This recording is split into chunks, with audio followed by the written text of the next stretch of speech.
AI is a super powerful rocket. Prompt engineering is the steering wheel. It's critical to be able to direct all of that thrust. If you don't learn how to steer, you could easily crash. But if you do, you could explore the universe. This video is your flight school. We will jump aboard and teach you how to fly this AI rocket. We're going to fly to Mars together and learn about the 4 black holes of AI prompting that we should avoid to prevent crashing. And we'll learn the 7 jetpacks of AI prompting that we want to make sure we do every time we use AI prompt. On our journey to Mars, we will learn many lessons and we'll apply each to very practical use cases, specifically for individuals in sales, program management, and strategy and operations roles within tech companies. You'll learn how to up-level your prompts and avoid common mistakes like the top sales pros already do. You can implement all of this immediately in your day job. Most people start by prompting ChatGPT the way they Google search. Research shows that the average Google search is only 3 to 4 words. So the search, how can I get to Mars, is actually double that. ChatGPT has much longer prompts. So research actually shows that the average ChatGPT prompt is about 21 words long, much longer than Google searches. And the best outputs are actually much longer than that. They're actually well-architected paragraphs. So we can't simply tell the rocket to go to space. We need to specify the coordinates which we want it to specifically travel to. So I'm going to outline the key principles, the frameworks, tools, a few stories, and some components to include in that paragraph to immediately achieve higher quality, more consistent output from any AI tool. Specifically, ChatGPT, Gemini, Claude, NotebookLM, Perplexity, these apply to all of them. They'll also be flexible enough to be able to implement into your daily sales workflows, so it's going to be super practical. Have you ever tried to type something in the ChatGPT and crossed your fingers and hoped it would magically spit out something brilliant, only to get a painfully generic paragraph that sounds something like a bad LinkedIn post? I think we've all done and seen that. And that's when I realized that the AI wasn't the problem. I was. See, getting great results from AI isn't about typing smarter sounding sentences. It's about prompt engineering. And when you know how to do it well, it's like hiring an intern, a researcher, a writer, and an analyst who all work for free, or almost free, 24 hours a day, 7 days a week. When you're chasing quota or trying to get promoted, this is going to be key. My name is Mike Roberts. I worked at Google for a long time, and I led a US-wide AI initiative to help salespeople apply AI to their roles. Now I run TechMBA.ai, where we help tech professionals like you master using and applying AI at work faster. We help overcome the steep learning curve by helping you focus on what you specifically need to learn along our AI maturity curve to accelerate your career faster. We'll start with the 4 black holes of AI prompting to avoid so we don't crash the rocket, and then we'll move on to the 7 jetpacks of AI prompting that we should use with every prompt to safely navigate our rocket up to Mars. This is going to be fun. These are the 4 black holes that we want to avoid: hallucinations, biased outputs, irrelevant results, and inconsistent answers. Let's start by looking at hallucinations. Hallucinations occur when AI provides us with information that appears identical to real information, but it's actually fabricated and incorrect. On our mission to Mars, that could look like seeing one of the panels in the cockpit telling us that we're on course when we're flying in the opposite direction. It's not that the panel tells us the sensor is broken, or that it needs to be fixed, or the panel breaks and goes dark. Everything looks like it's working, but it's providing us with completely incorrect information. Let's apply this to sales. Imagine using ChatGPT to research for a sales pitch meeting with a client. You can find out about their advertising budget and base your pitch on that. But then you find out in the meeting that the AI tool guessed the client's budget based on their competitors.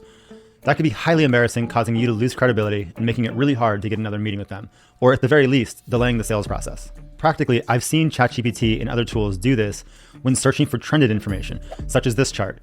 It can identify some years by piecing together one-off articles and making an educated guess about the years in between.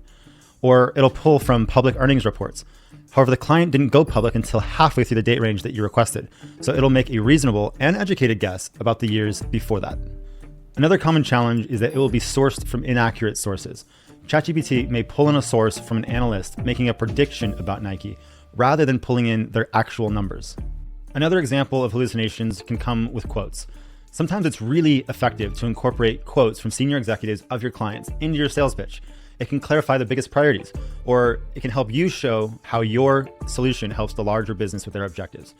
The bigger the company, the easier it is to find these quotes. The CEO, the CFO are often quoted in articles, earnings reports, and interviews. However, sometimes looking for quotes can cause ChatGPT to actually make up the quotes.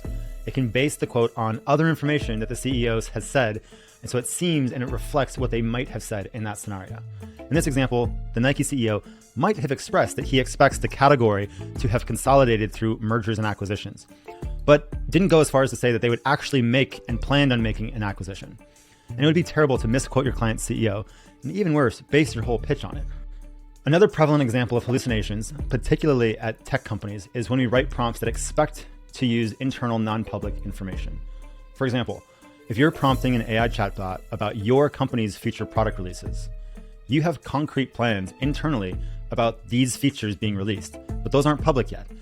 If your AI tool is external, as they oftentimes are, they will be unable to reference those internal plans, and it will make assumptions about what future product releases would likely be. Various types of bias can impact the accuracy and the usefulness of AI outputs. One big one is when we take data from one thing and we apply it into something else. They may look similar on the surface, but they actually are different. So as we're going along our journey to Mars, one of the big challenges is that no one's actually been to Mars. So we can try to learn as much as possible from the moon, but it might actually be quite different. And this is something that's very applicable to all of us who are trying to do something that is genuinely innovative or new, that's either never been done in our industry or at least never within our company. We have to use the best information available, even if it isn't perfect. However, when we do that, we have to be extremely clear with ourselves and everyone we're working with that we're making a significant assumption. The moon will be similar to Mars. In reality, they likely have different gravitational pulls, orbit speeds, temperatures, surface materials, etc.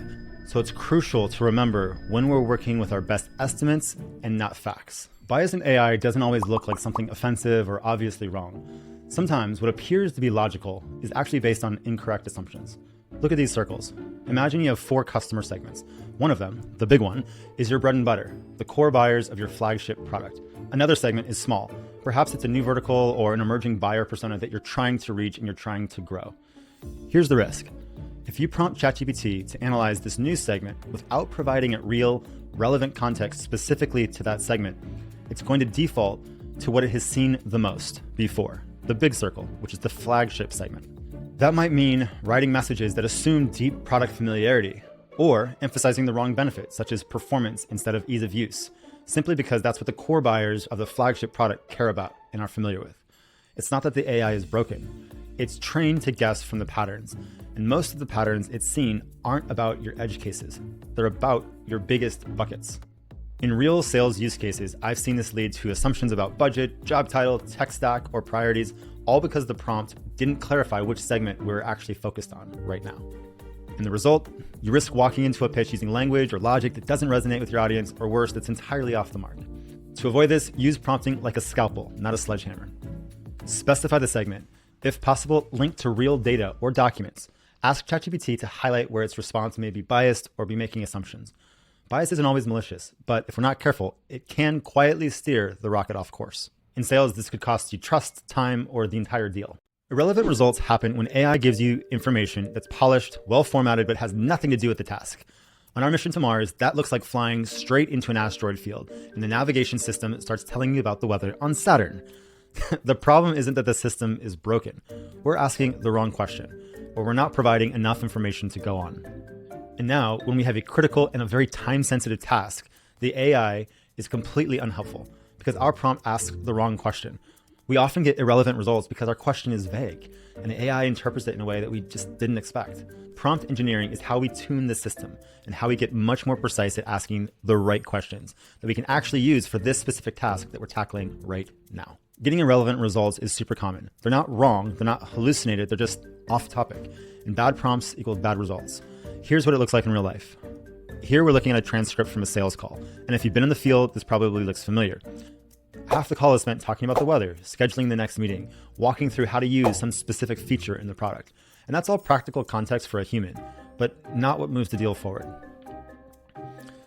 Now look at what actually matters.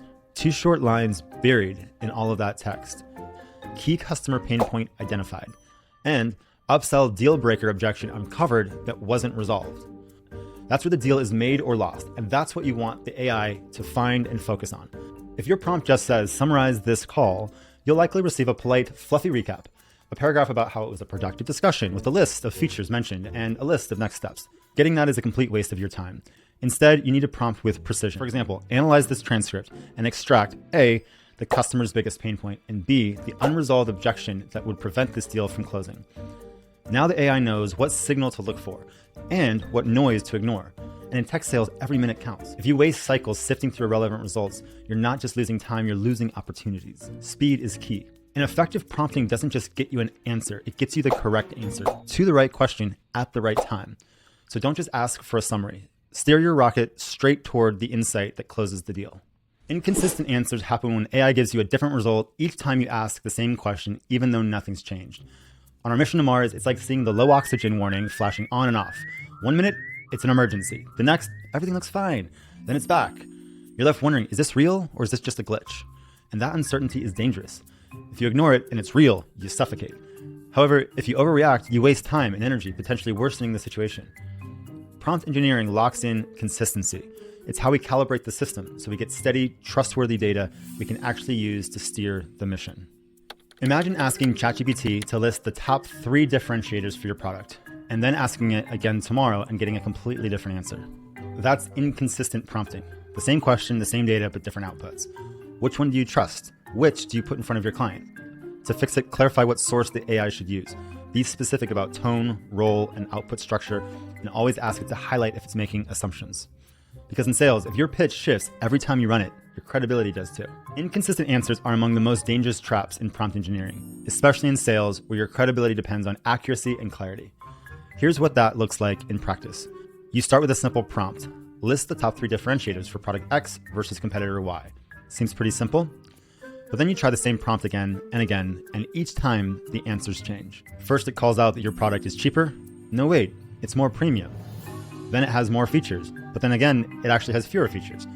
And then it's harder to use, but then suddenly it's actually the easy to use option. That's what you're seeing in this chart, a flow of contradictions, all generated by AI with one prompt at the beginning, and it ends in the worst place a seller can possibly end, which is the death of trust. Because now, which answer do you believe? Which do you include in the deck? And what happens when your client hears a different story from what your AI-generated materials promised? I've seen this firsthand. ChatGPT often pulls from blogs, analyst opinions, outdated pages, or hallucinated summaries. And unless you specify the source, the format, the evaluation criteria, it's going to give you something that is plausible but inconsistent. That may not be immediately apparent. However, utilizing AI to scale your sales prep, build your messaging, or support junior reps can create a feedback loop of misinformation. So what do? Instead of vague prompts, clarify the criteria. Based on analyst reviews from the last 12 months, give me 3 differentiators for product X. Or compare public pricing, onboarding time, and available integrations using official product docs only. You'll get fewer surprises and more trustworthy results. Inconsistent answers don't just confuse you, they confuse your client. And in sales, confusion kills deals. Excellent prompt engineering means building confidence, not contradictions. Congratulations, we've avoided the 4 black holes. Now buckle up, we're gonna dive into the 7 jetpacks to use in all of your prompts. Better prompts lead to faster results, deeper insights, and fewer rework efforts. These are the 7 jetpacks of AI prompting. They will enable you to write better prompts every day and get AI tools to be truly useful for your core work. ChatGPT is not magic, it's logic. And the output is only as good as the input. Garbage in, garbage out, as they say. This section is designed to provide the best input we can to the models as easily as possible. You'll be able to apply this flexibly to a lot of real-world use cases. For example, you can prep for a client call in 10 minutes instead of 60. You can draft follow-ups, recap notes, and even map out a competitive angle in less time than it takes to get a cup of coffee. And you don't burn out trying to remember every detail because AI is doing the heavy lifting for you. Being specific is one of the most crucial skills in effective AI prompt writing. Without it, even the most powerful AI becomes unhelpful.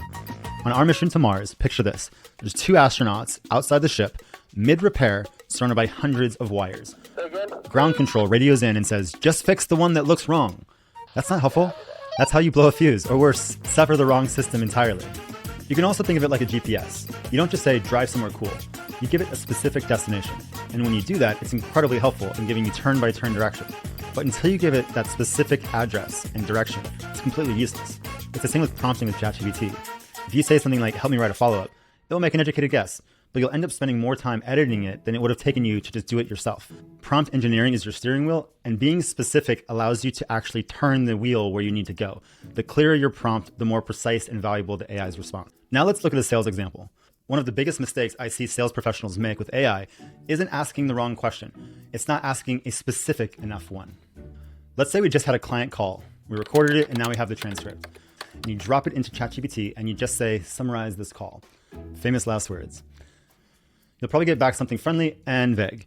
The customer's evaluating solutions. They found the conversation helpful. The next steps were discussed. It's not wrong, but it's not helpful either. Now, take a look at this prompt. This prompt is excellent because it's so much more specific. Summarize this call transcript. Focus on the customer's main points, budget, authority to approve, buying timeline, and the next steps. We're telling ChatGPT exactly what to focus on. The customer's main points, so we get the real pain, not just the small talk. The BANT, which is the budget, authority, need, and timeline. This is a classic customer qualification sales framework to see if they're actually ready to buy and able to buy from us. It's key. And then finally, the next steps, because if there's no follow-up, there's no momentum. These details transform AI from a casual note taker into an assistant supporting the sales cycle.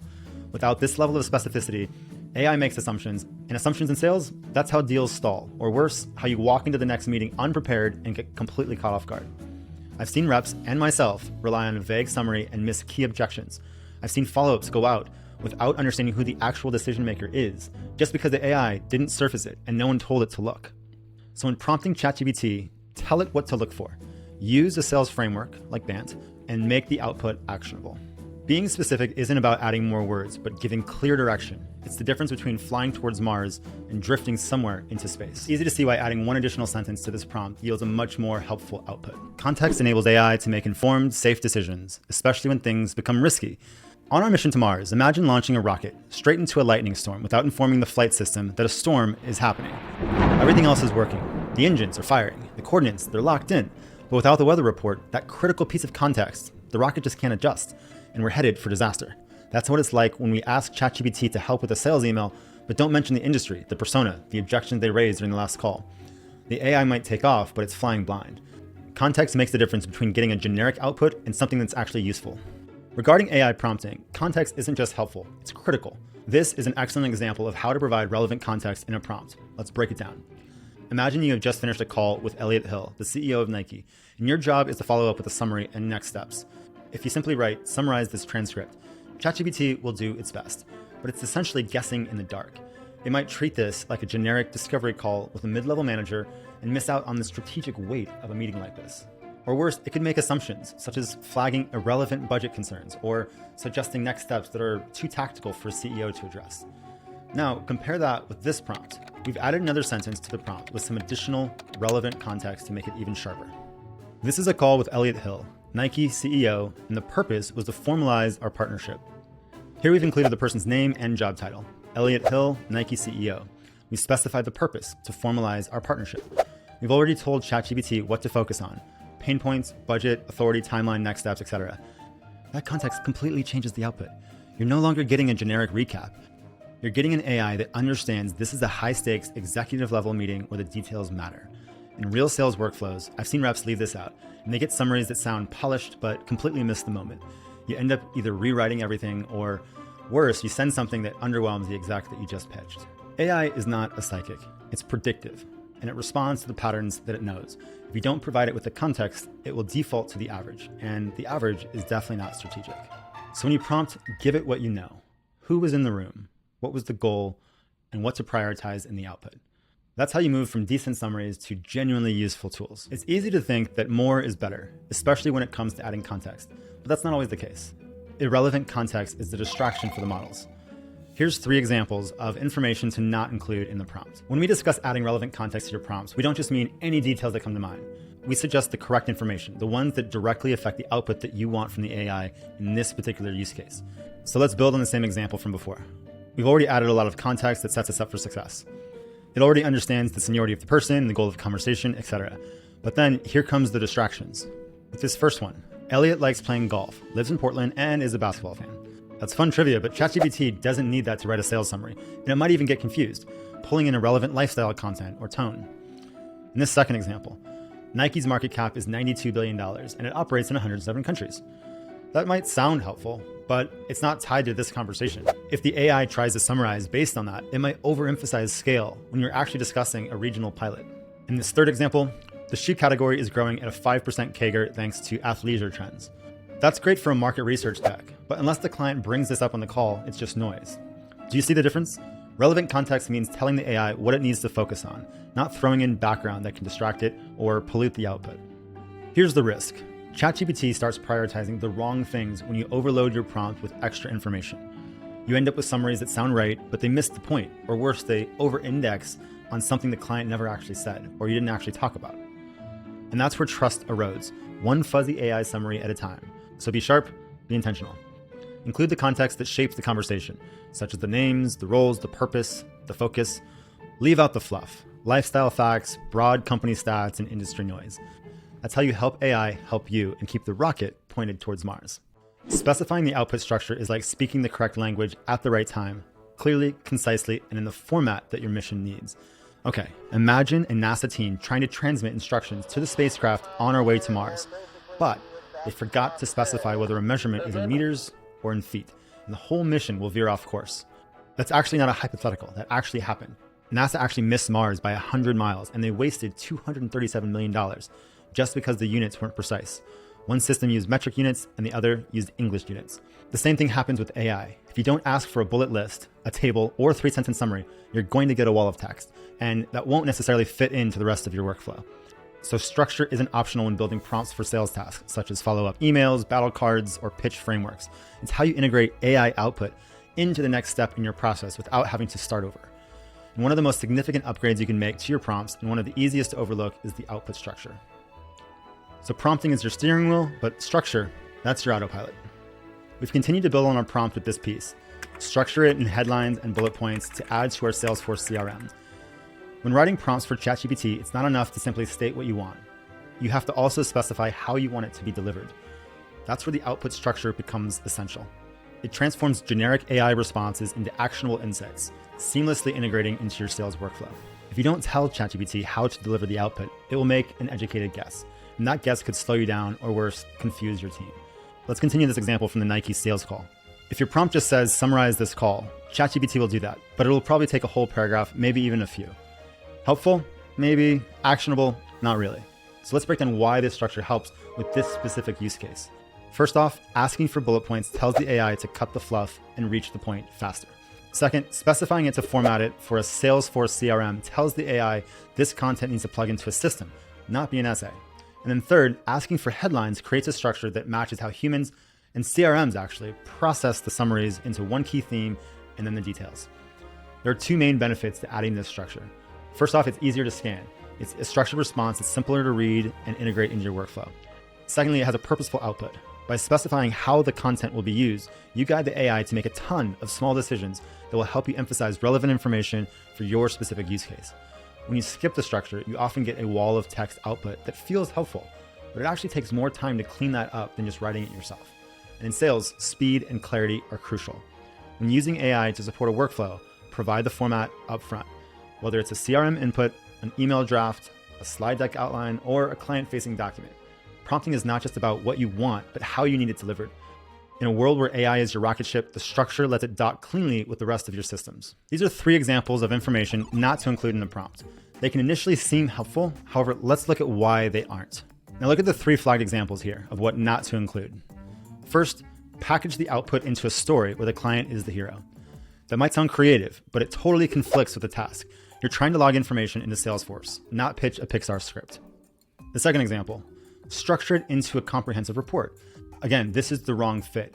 You don't need a 1,500 word call log. You need actionable, scannable bullets that can be easily plugged into a CRM field. Third example, put it into a table. That could work, but only if you also give it clear instructions on how to use the table, what the columns are, and what goes where. Without that, the output will just be confused. So here's the takeaway. Output structure must align with your end goal. If you need CRM notes, ask it to provide bullet points. If it's for a client-facing doc, a clean summary with subheaders. If you're handing it to RevOps, maybe then a structured table fits, but only with defined fields. AI is powerful, but it's very literal. Your output will be too if your prompt is conflicted, if it's vague, or if it's mismatched. So give it structure, match it to your workflow, and keep your rocket on course. AI will always try to help, but if you don't tell it who it is and how it should speak, it might take your mission in a wildly different direction. On our way to Mars, look at these 2 ships. One is a warship, ready to fight off alien invasions. The other is a luxury cruise, martinis, soft music, orbiting the Earth in style. Same destination, totally different vibe. If we don't set the tone, the rocket doesn't know. Are we writing for a battle briefing or a honeymoon brochure? The same goes for ChatGPT. If you don't say, act like a SaaS sales strategist, or write in a friendly, confident tone, it might sound too robotic, or too casual, or totally off-brand. So the role and the tone aren't optional. They're part of the steering wheel. They align the mission with the audience, the moment, and the message. When prompting ChatGPT, one of the most overlooked and most impactful strategies is assigning it a role and clarifying the tone you want in the output.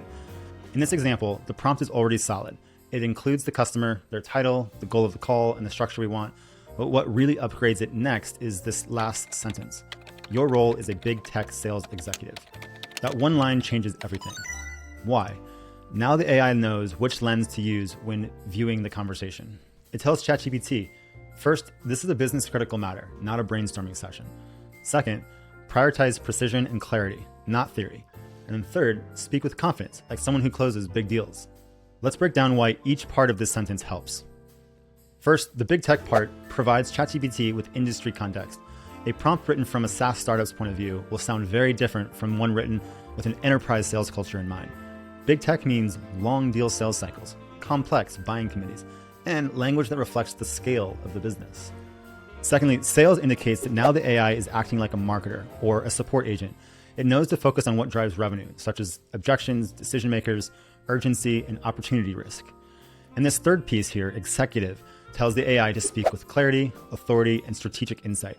You don't want a summary that sounds like it was written by an intern. If you wish to provide insight, you can send it to a VP or include it in a board prep document without having to rewrite it. So what happens if you skip this? You risk getting generic responses. AI will default to a neutral tone, general language, and surface level takeaways.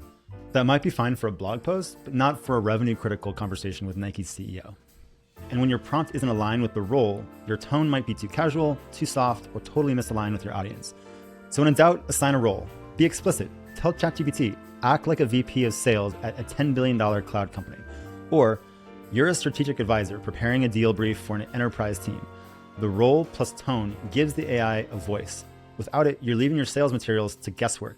In high-stakes deals, guessing is a luxury we can't afford. Here are some examples of assigning a role and tone that will distract from what we're trying to accomplish. Let's look at why that's the case. When you assign a role to ChatGPT in your prompt, you give it a lens. It's a point of view that helps it understand how to think, how to prioritize, what tone to speak in. Including less relevant information is going to distract it. Now look at these 3 examples of what not to include. For this first example, you're a professor at Harvard and an expert in applied AI. Sounds impressive, but it's totally misaligned. That persona leads to academic language, theory-heavy output, and a distracted tone. That's not what you want when summarizing a CEO-level sales call. In the second example, you enjoy playing basketball and are an inspirational thought leader. This may sound fun or human, but it's completely irrelevant. AI will try to match the tone, and you'll risk getting motivational fluff instead of actionable takeaways. And in the third example, you are a helpful assistant. Too vague. That could mean anything from a customer service rep to a personal productivity coach. You need more precision, especially in high-stakes, client-facing sales work. When you assign a role, it should align with first, the task, second, the context, third, the audience, and fourth, the voice you need from the AI. You don't need to be clever, you just need to be clear. Tell it like this. You're a senior sales leader at a Fortune 500 tech company. Or you're a RevOps director prepping this for a rev call. That role sets the tone, and tone builds trust. In sales, the fastest way to lose credibility is with an incorrect answer, even if the facts are correct. Give AI the right voice, and it'll help you sound right too. When you ask AI to do too much at once, it struggles. Not because it's lazy, but because you've skipped the flight plan. On our mission to Mars, you wouldn't launch, fly, and land all in one step. You'd break it down as follows. Step 1, launch from Earth. Step 2, navigate the flight path. Step 3, land safely on the Martian surface. Prompting works the same way. If you say, write a customer strategy, sales deck, follow-up sequence, and competitive analysis, you're just going to get a jumble of junk. Instead, break it down one step at a time. Launch, navigate, land. Prompt engineering isn't about complexity. It's about clarity. And when the task is enormous, steering means taking it piece by piece. When people get frustrated with AI, it's often not because the tool is broken. They ask it to do too much at once. Instead of trying to cram everything into a single mega prompt, this sales pro broke down one complex sales workflow into 5 clear, focused steps. Let's walk through it. So first, let's start with the call summary that we've been building on. Here we'll summarize the main takeaways, address objections, and outline action items in a concise, easy to share format. This is specifically written to be input into our Salesforce CRM. Next, we want to write a follow-up email to the client. However, instead of asking for one prompt to write the summary and the follow-up email, we'll split the email into 2 different prompts and use the summary from the first step as an input into the second step. In this second step, we'll write a prompt to create the follow-up email. This is where we recap the call and confirm responsibilities to keep everyone accountable. Now we're shifting tone from internal notes to client-facing communication. In the third prompt, we'll brief the internal team. This will create a version that will get your internal stakeholders up to speed, short, strategic, and context-packed, a totally different voice and a totally different goal. It will include the most relevant information to them, depending on which team they're on and how they support the client. The research team will get what they need, and the product team will get something slightly different for what they specifically need. In the fourth step, we're going to go deeper and tackle objection handling. We'll use a prompt to pull out the objections of the call and then brainstorm responses to those. This isn't something that you'd want mixed into that CRM summary, so it deserves its own focus. In the fifth step, we'll build out a presentation outline. This helps you organize those solutions into a narrative, and it'll pull from the objections and the solutions into that narrative. Think storyline, deck flow, structure, and again, this different format fits its use case. And finally, in the sixth step, we'll write the talk track. This is where the tone and the language really matter. It's good to pull in the specific phrases to what the customer actually used and make sure that you're tying back to what they actually care about. All 6 of these pull from one call transcript, but they have 6 different prompts, each one with clear purpose built for that use case. That's how you get quality. What if you try to do all of that in a single prompt? The AI will totally get confused. You'll get vague summaries, a mixed tone, and an unclear structure, and you'll spend twice the time cleaning it up. Prompting isn't about doing everything at once. It's about sequencing, much like the stages of a rocket launch. So break it down step by step and watch your AI results go from generic to gold. No one lands on Mars without course corrections. The rocket moves, Mars moves, space throws surprises. That's why iteration matters. As your AI rocket approaches its landing site, it constantly adjusts, a nudge here, a slight turn there, to ensure it hits the right spot. Prompting is the same. You don't write one perfect prompt and expect to land the ideal response. Instead, you write something, you see how close it gets, and then you adjust. Add clarity, refine the tone, cut the fluff, try again. In sales, that might mean reworking your prompt 5 times to craft the perfect cold email. Not because it's flawed, but because you're fine-tuning the message. Effective prompting isn't about being perfect right from the start. It's about steering with minor corrections until you land exactly where you need to. Prompting isn't a one-and-done task, especially in sales. This is a realistic example of what happens when AI is used in your daily sales workflow. As you move from handling objections to creating a presentation outline to writing the talk track, each step builds upon the next. But here's the catch.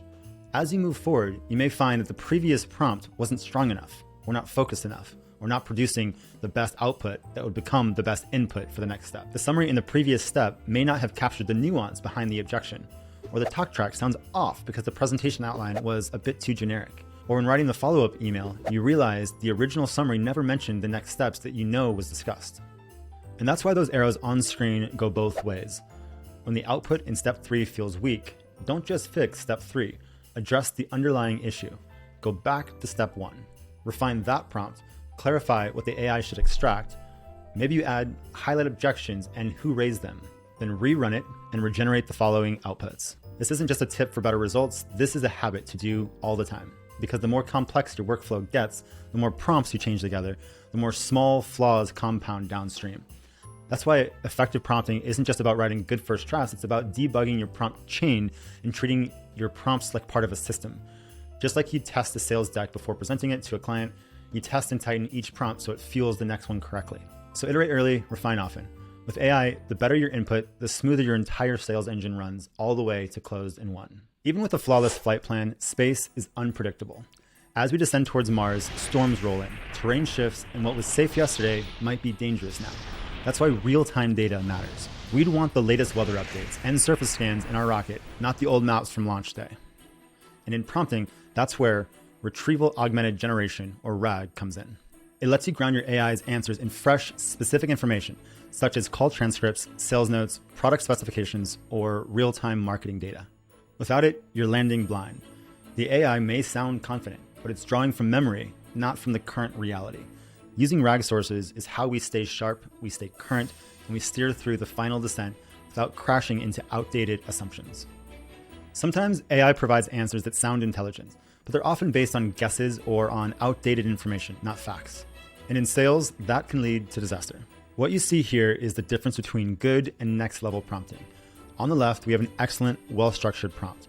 It tells ChatGPT who the call was with, the goal, and what we want from the summary. Here, we're providing 17 words of context. Pretty good, honestly. But look at the right side. That's a comprehensive client brief and background. These are the details your team typically pulls together before a major pitch. Their current tech stack, the priorities from last quarter's quarterly business review, the budget notes, the leadership changes, and the product usage metrics. In other words, this is the real story and a much fuller story. And this is where retrieval-augmented generation, or RAG, comes in. Instead of just asking ChatGPT to summarize based on memory or this surface-level context, RAG allows you to feed it the exact materials you want it to use, like this full client brief. The result? You go from getting a generic call summary to one that weaves in your customer's latest goals, quotes from their CIO, references to past objections, and suggestions that are actually grounded in real data. Without RAG, ChatGPT guesses, and those guesses can cost you trust. You might quote a budget based on some old article online or suggest a solution that the client has already tried and hated. But with RAG, you're anchoring the AI's intelligence to sources that you choose, not sources that it hallucinates. It's the difference between writing from what might be true and writing from what is actually true. So when you're prompting, don't settle for just a sentence of background information. Feed in the documents, add the meeting notes, and link the CRM exports. Use retrieval-augmented generation to give the AI the complete picture, and it'll yield significantly better results. Because 17 words of context might get the rocket off the ground, but 500 words, that is how you get to Mars and land safely. In sales, the quality of your output depends on the quality of your inputs, and that's where retrieval-augmented generation becomes your unfair advantage. Let's revisit the client's sales meeting workflow that we previously built. First, summarize the call, then draft the follow-up email, then brief your internal team, etc. Below are specific examples of the types of RAG sources you could use for each step to improve them. When the RAG context is incorporated, each of these prompts becomes significantly more accurate, insightful, and valuable. For the call summary, you can anchor ChatGPT with the stakeholder maps from the client and from some of your previous call transcripts. Now it'll know who matters and what's already been said, and where in the conversation this fits into the sales cycle. For the follow-up email, don't just rely on the transcript. Also give it your company's product sheets about what they do and how they work. Give it the pricing information. That'll make sure your recap includes the correct specs, the next steps, and the value points. For the internal briefing, make sure you include the client's org charts there also, and think about including your internal sales playbooks. This will enable the AI to create a genuinely helpful, concise internal brief and not just a recorded call summary. For the objection handling, sources like the competitive analysis and ROI calculators from your company are super impactful. Then ChatGPT isn't just empathizing, it's actually selling. For the presentation outline, you can reference your slide templates that your company likes to use. You can also consider the brand guidelines from the client. Now, this structure and voices are aligned before the deck is actually even designed. Finally, for the talk track, pull in the internal pitch frameworks that you use. If there are any past winning messaging that has worked really well for this use case, and this ensures the language aligns with what has already worked in your organization. The result is that your prompts stop guessing and they stop hallucinating, and they start sounding like you with insights rooted in the company, client, and the deal. So here's the move. Whenever you write a prompt, ask yourself, what materials would I give a new AE ramping up on this account? That's your RAG source. Feed it in, build it in. Build RAG sources and context into the core to fully redesign your sales workflow in our AI world. It's the fuel that directs AI's raw power to go where you want to go. Let's examine where we can locate these RAG sources. In sales, those documents come from 3 places, and knowing how to use each separates average prompts from AI-powered execution. Each step in the sales workflow, from summarizing a call to drafting a talk track, can be made sharper with RAG inputs, but the type of RAG sources matters. The first category are internal company docs. These include your sales playbooks, objection handling cheat sheets, past call notes, or a winning pitch from a similar deal. These are really great for getting the tone and the positioning right, avoiding duplicate work, and keeping internal consistency. But a really important quick note, don't upload anything sensitive to ChatGPT or any third-party tool unless your company has approved it explicitly. If you're unsure, please check with your legal and/or your security team before you do that. You may need to use tools that your company has approved, such as Microsoft Copilot, instead of ChatGPT. I highly recommend getting familiar with whichever tools your company has already approved. Alternatively, your company might have an enterprise account that allows you to upload sensitive documents to it, and they won't use it to train their future models, thereby keeping your company's information private. For example, ChatGPT's Pro accounts have a setting that allows you to disable their ability to use your uploaded data. And if you can't use internal documents, look for curated external resources, such as industry frameworks or case studies that might provide insights that you need. The second source of documents and sources are internal client documents, such as their stakeholder map. their org chart, brand guidelines, or product specs. If your client sent it to you, that's gold. You can also try to create your own version of that information. And this is great for personalizing messaging, referencing internal language, aligning with specific decision maker priorities. Again, comply with using only approved tools and uploading content approved by everyone involved, your client and your company. Sometimes redacting certain information from a source can help meet the compliance standards. For example, instead of plugging a raw PDF into ChatGPT, you can first strip the document of sensitive or identifying information. And the third category of sources is curated external sources. These are third-party, publicly available resources. These include things like market trends, pitch frameworks, analyst guides, or competitive intel from trusted sources. External sources are particularly beneficial in some of these types of situations. First, use these when internal docs are not available. This is huge. Many companies will have restrictions, so consider what would be helpful for your use case and then find external sources that will provide most of what you need. You can also create your own RAG context from purely external sources by using a workflow to pull ChatGPT's deep research into NotebookLM. I have a 2-hour crash course specifically on this. It focuses on streamlining prompt engineering workflows that build on this video and delves into how to develop internal workflows when policies are restrictive. So check it out at TechMBA.ai. There's also a link in the description below. Secondly, you can create inspiration and pull in best-in-class examples from across the internet.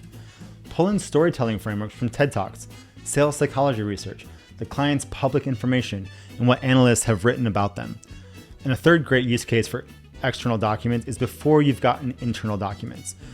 If you're trying to speed up research in the early stages of working with a client or the early pipeline stages of the sales process, when you don't have as many internal sources or you don't have as many internal client transcripts to draw from. So what does this all look like in practice?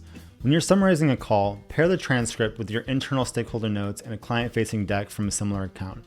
When you're writing the follow-up, add product specs from the client's site and internal pricing guidance. When handling objections, link your ROI calculator and a third-party benchmark study. RAG isn't just a tool, it's a workflow, and it's how you make ChatGPT stop guessing and start delivering insights that are grounded, consistent, and actually helpful. So as a sales pro, think like this. 1, what do I already have? 2, what am I allowed to use? And then 3, what can I supplement from trusted external sources? Because when you mix internal knowledge, client insights, and curated frameworks, your prompts stop being generic and they start becoming strategic.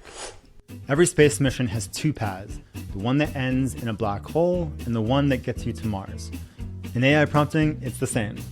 There's a path that could lead to a crash for our careers or for our sales quota, and then there's the path that leads to promotions. There are 4 black holes that will suck the power out of your prompts: the hallucinations, biased outputs, irrelevant results, and inconsistent answers. And then there are the 7 jetpacks, the habits that turn your prompt into propulsion. Be specific, add relevant context, structure your output, clarify the role and the tone, break down complex tasks, iterate and refine, and then use real, up-to-date RAG sources. We've made it. We have avoided the black holes. We've used every jetpack.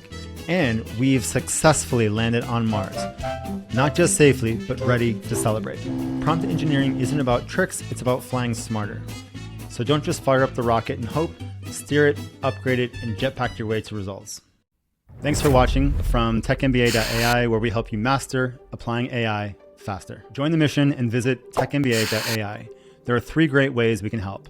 First, take the free AI maturity assessment to get a brutally honest look at your AI strengths, your blind spots, and a clear focus on what you need to learn today to improve your AI mastery at work tomorrow. Second, AI crash courses. These are 2-hour self-paced videos that teach incredibly actionable AI skills that you can apply to your job right away with interactive exercises and resource packs. And third, AI Mastery Course. This is an 8-week live cohort class to master implementing AI while bolstering your tech community and your network. If you haven't done it yet, I'd recommend starting with the AI Maturity Assessment. It's completely free and super insightful. The assessment gives you clarity on how your AI skills compare to your peers across the industry. Many people think they know how to use AI, but this assessment gives you an objective, quantifiable view of your skills. The assessment will also give you a personalized AI maturity score and a learning plan tailored to your current situation. You want personalized guidance, not generic tips based on where you are today. Benchmark your skills in 7 critical AI mastery areas to see where you're ahead and where you're behind. Follow these 4 proven steps to grow faster by learning faster. It only takes a few minutes. Focus on what you need to learn for your next step in your AI mastery journey. Close your gaps until they don't hold you back, then double down on your strengths. Don't just watch the AI revolution, steer it. Subscribe for more or head to TechMBA to start mastering prompts and leading the way. This video gave you your first lesson. To obtain the full pilot license, visit TechMBA.ai. The prompting crash course is designed for tech sales professionals, and it goes much deeper. Thanks for watching.